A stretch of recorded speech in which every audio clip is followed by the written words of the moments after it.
আসসালামু আলাইকুম, স্বাগত লিডস নিউজে। সম্মানিত দর্শক, সেনা হেফাজতে নেওয়া সেনা অফিসারদের এখনো আদালতে হাজির করা হয়নি। যদিও বাংলাদেশের আইন বলে গ্রেপ্তার হওয়া ব্যক্তিকে 24 ঘন্টার মধ্যে আদালতে হাজির করতে হবে, কিন্তু ইতিমধ্যেই 48 ঘন্টা পার হয়ে গেছে। চিফ প্রসিকিউটর মোহাম্মদ তাজুল ইসলাম সেনা অফিসারদের আদালতে হাজির করার কথা বলেছেন। এদিকে সেনানিবাসের মধ্যেই একটি ভবনকে এই হেফাজতে রাখা সেনা অফিসারদের জন্য সাবজেল হিসেবে ঘোষণা করা হয়েছে। ফলে এটা নিয়েও কিন্তু এখন অল্প বিস্তর প্রশ্ন উঠছে। বলা হচ্ছে, ক্ষমতার দ্বন্দ্ব কি আসলে শেষ পর্যন্ত প্রকাশ্য হয়ে উঠতে পারে?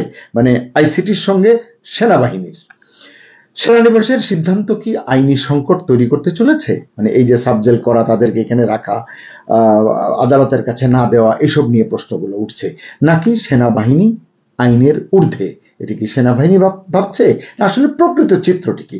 এটি নিয়ে সম্মানিত দর্শক ছোট করে কয়েকটি কথা বলবো। 14 জন সেনা অফিসারকে ঢাকা ক্যান্টনমেন্টের লগ এরিয়া হেফাজতে রাখার পর, এটি আমরা জানি স্বরাষ্ট্র মন্ত্রণালয় সেনানিবাসের অভ্যন্তরে অবস্থিত মিলিটারি ইঞ্জিনিয়ারিং সার্ভিস ভবনকে সাবজেল ঘোষণা করেছে, যেখানে এই 14 জন কর্মরত অফিসার সহ মোট 24 জন অফিসারের বিচার করা হবে।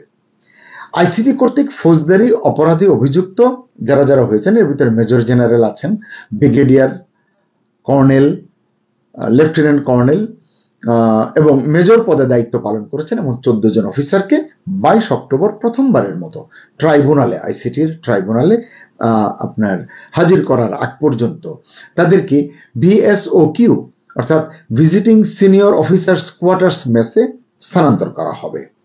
এসব নিয়ে আসলে এই বিতর্কগুলো হচ্ছে। কেন করা হবে বলা, এবং তাদের যাতে নিশ্ছিদ্র নিরাপত্তার মধ্যে রাখা যায়, নিরাপত্তার আওতায় রাখা যায়, তা নিশ্চিত করার জন্য ঢাকা সেনানিবাসের অভ্যন্তরে একটি অফিসার মেসের দেয়ালের পাশে, মানে যেখানে তাদেরকে রাখা হবে তার পাশে, দেয়ালের পাশে কনসার্টিনা বেড়া স্থাপন করা হচ্ছে। সেখানে 7 মিটার উচ্চতার নিরাপত্তা ঘেরাটোপ তৈরি করা হচ্ছে। অভিযুক্ত অফিসারদের সুরক্ষা এবং যে কোনো অপ্রীতিকর ঘটনা এড়ানোর জন্যই আসলে ভবনের এসব এই যে নিরাপত্তা পদক্ষেপ নেওয়া হয়েছে, এটি এভাবেই জানা গেছে। তার মানে কি দাঁড়াচ্ছে, এই মামলার সকল কাগজপত্র, প্রমাণাদি যা যা আছে সাবজেলেই আসলে উপস্থাপন করা হবে। মানে বোঝা যাচ্ছে তারা আইসিটির যে আদালত, সেখানে হয়তো তারা যাবেন না, এখানেই সবকিছু উপস্থাপন করা হবে। এখানেই সরকারি আইনজীবী এবং আসামি পক্ষের আইনজীবীরা সাক্ষী এবং অভিযুক্ত কর্মকর্তাদের জেরা করবেন, এটাই বোঝা যাচ্ছে।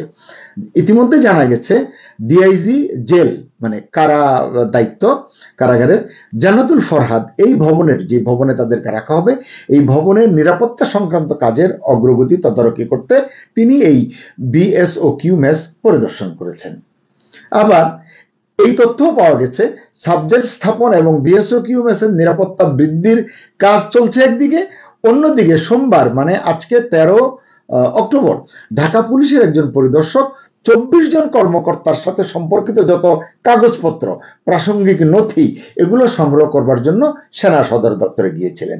তিনি সেগুলো সেখান থেকে নিয়েছেন কিনা, পেয়েছেন কিনা, এই তথ্যটি আমি এখনো কনফার্ম হতে পারিনি। এতে কি হচ্ছে, ধারণা করা হচ্ছে ঢাকা সেনানিবাসের মধ্যে এই যে সাবজেল স্থাপন করা হলো, বোঝা যাচ্ছে এটি সেনাবাহিনীর পাশাপাশি আইসিটির জন্য একটি মানে আপোষের মতো, যে সকলের মুখ রক্ষা হলো। ওখানে বলেছিল আদালতে নেওয়ার জন্য, গ্রেফতার করে তাদেরকে কোর্টে হাজির করবে, সেখান থেকে জামিন দিলে একরকম, না দিলে কারাগারে পাঠাবে ইত্যাদি, কিন্তু তাদেরকে এখানেই মোটামুটি ভিআইপি মর্যাদার মতো জায়গায় রেখে উভয় পক্ষের সেনাবাহিনীর সম্মানও রক্ষা হলো, আইসিটিরও কিছুটা ফেস সেফ হলো বলে মনে করা হচ্ছে। এবং বলা হচ্ছে এটি সেনাবাহিনী এবং আইসিটির মামলায় বিচারাধীন অবস্থায় 24 জন কর্মকর্তার সম্ভাব্য অপমান, সেনাবাহিনীর এবং এই 24 জন কর্মকর্তার সম্ভাব্য অপমান কমিয়ে আনবে। অপরাধটা কোন লেভেলের সেটি তো আমরা দিন যত যাবে বুঝতে পারবো।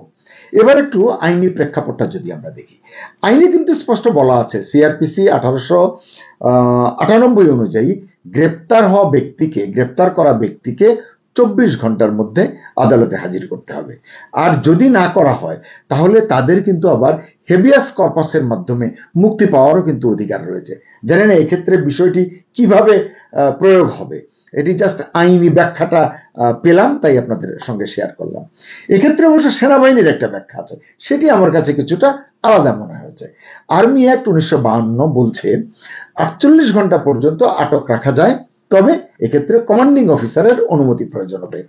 ওখানে হলো 24 ঘন্টা, এখানে হলো 48 ঘন্টা।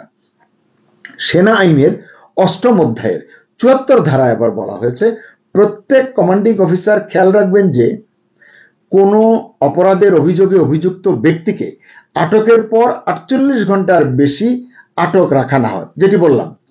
আবার বলছেন অভিযোগ তদন্ত না করে যদি না সেই সময়ের মধ্যে তদন্ত তার কাছে জনসেবার প্রতি যথাযথ সম্মান রেখে অবাস্তব বলে মনে হয়। আইনের কথা ঘোরানো পেছানো আমি অত বুঝি না। এই যে এটি বুঝতে পারছি, এই যে সাধারণ আইন বনাম সেনাবাহিনীর আইন বা কৌশল যাই বলেন না কেন, এটাই কি আসলে শেষ পর্যন্ত আইনি সংকট সৃষ্টি করতে পারে? আইসিটি অভিযোগ করছে তারা করেছে গুম, মানে সেনা অফিসাররা টর্চার করেছে, সিক্রেট ডিটেনশন ইত্যাদি ইত্যাদি। আইন অনুসারে এই ধরনের মামলা আদালতে নেওয়া উচিত বললাম আমি, কিন্তু 24 অফিসারকে রাখা হচ্ছে ক্যান্টনমেন্টের আলাদা সাব জেলে, যেখানে সাধারণ আদালতের নিয়ম প্রযোজ্য হচ্ছে না এবং হবে না বলেই মনে হয়। এই ব্যবস্থায় নিরাপত্তা ও সেনা মর্যাদা নিশ্চিত হচ্ছে, কিন্তু আইনের প্রয়োগে প্রশ্ন থেকে যাচ্ছে। ওই যে অপমান কমানো, সেনাবাহিনীর ভাবমূর্তির বিষয়টি, এগুলোর কথা। তাই প্রশ্ন উঠছে সেনাবাহিনীর কৌশল নিয়েও। সেনা অফিসারদের জন্য এই যে লগ এরিয়া থেকে বিএসওকিউ সাবজেল পর্যন্ত ব্যবস্থা, শুরুতেই কিন্তু এটি একটি বার্তা দিচ্ছে। সেটি কি? সেটি হলো এখানে পুরোপুরি সেনা নিয়ন্ত্রণই কার্যকর হবে বা কার্যকর থাকবে। এমনকি শোনা গেছে, সত্য মিথ্যা জানি না, গতকাল পর্যন্ত তারা মোবাইল ফোনও নাকি ব্যবহার করেছেন কেউ কেউ।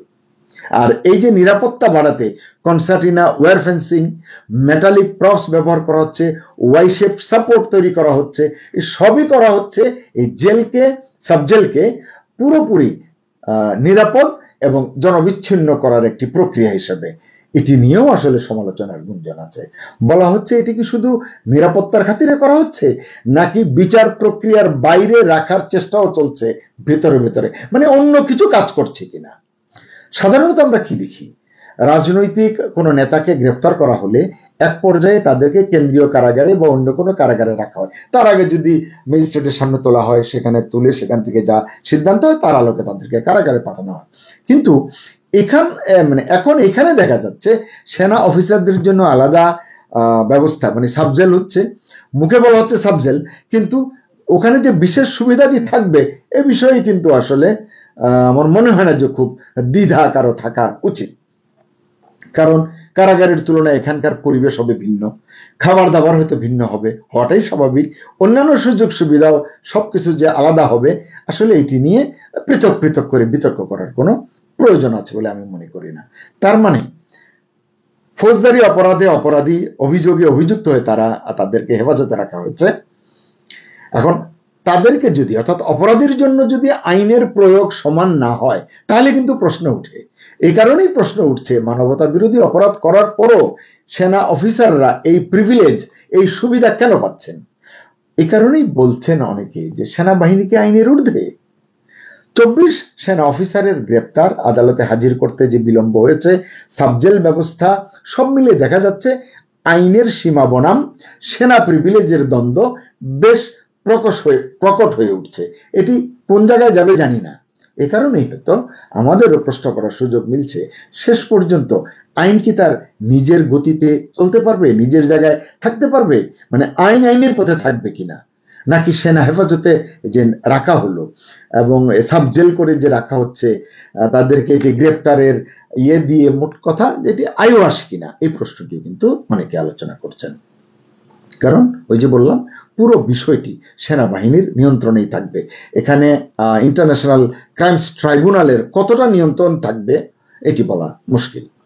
এই পর্যায়ে আইসিটির ভূমিকা বা পদক্ষেপ যেটি বললাম এবং সেনাবাহিনীর পদক্ষেপই বলে দেবে, মানে তারা উভয়ের যে ভূমিকা, উভয়ের যে আগামী দিনগুলোর যে কাজ তারা করবেন সেটি বলে দেবে আগামী দিনের রাজনীতিটা কোন পথে এগোবে এবং আমাদের এখানে সেনা আইন বলি আর আইসিটির যে আইন সেটি আসলে কোনটা কার জন্য কতটা ন্যায্যতা নিশ্চিত করবে, ন্যায় বিচারের পথ কতটা সুগম করবে, নাকি ওই যে জনমনে এক ধরনের ধারণা আছে যে সেনাবাহিনী মানে একটু পৃথক ব্যাপার, সেনাবাহিনী মানে একটু আলাদা কিছু।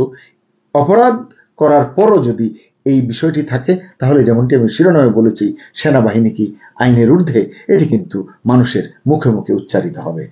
সকলকে ধন্যবাদ। আল্লাহ হাফিজ।